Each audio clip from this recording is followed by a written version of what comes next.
નમસ્કાર, આપ જોઈ રહ્યા છો લખત ન્યૂઝ અપડેટ ચેનલ। તમામ સમાચાર અને અપડેટ મેળવવા માટે ચેનલને સબસ્ક્રાઇબ કરો અને બેલ આઇકન પર ક્લિક કરો જેથી તમામ સમાચાર અને અપડેટ તમને મળી રહે।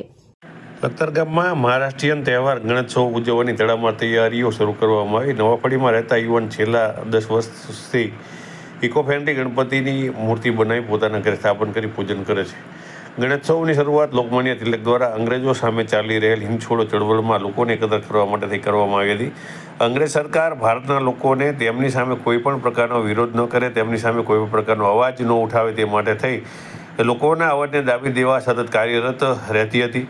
ગુજરાતમાં નવરાત્રિ નિમિત્તે ધાર્મિક કાર્યક્રમને લઈને લોકો એકત્ર થતા હતા। મહારાષ્ટ્રમાં નવરાત્રિની ઉજવણી કરવામાં આવતી નહોતી, આથી લોકમાન્ય તિલક દ્વારા ગણેશોત્સવની શરૂઆત કરવામાં આવી હતી। હાલ ગણેશોત્સવ સમગ્ર ભારત દેશમાં ઉજવવામાં આવે છે, ત્યારે લખતર નવાફળીમાં રહેતા પંકજભાઈ રામજીભાઈ માલવણિયા હું નાનપણથી જ ઉત્સાહી છે। લખતર ગામમાં નવાફળી વિસ્તારમાં ઉજવવામાં આવતા દરેક ધાર્મિક કાર્યક્રમમાં તેમનું યથાશક્તિ યોગદાન હોય છે। તેઓ દરેક ધાર્મિક કાર્યક્રમમાં જુદા જુદા પાત્ર ભજવવા સાથે માટી અને ડિસ્પોઝલ વસ્તુમાંથી ગોવર્ધન પર્વત, હિમાલય પર્વત સહિતની જુદી જુદી થીમ ઉપર જુદી જુદી વસ્તુઓ બનાવે છે।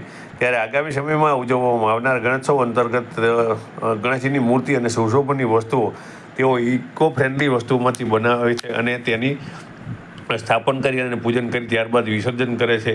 પંકજભાઈ માલવણીયાનું કહેવું છે કે હાલની અંદર જે રીતે પ્રદૂષણ દિવસે ને દિવસે વધી રહ્યું છે તેનાથી તેઓ વિચલિત થયા હોય તેઓ ઇકો ફ્રેન્ડલી વસ્તુથી જ ગણપતિ બનાવે છે, જેથી કરી કોઈ પણ પ્રકારનું પ્રદૂષણ ઉત્પન્ન ન થાય।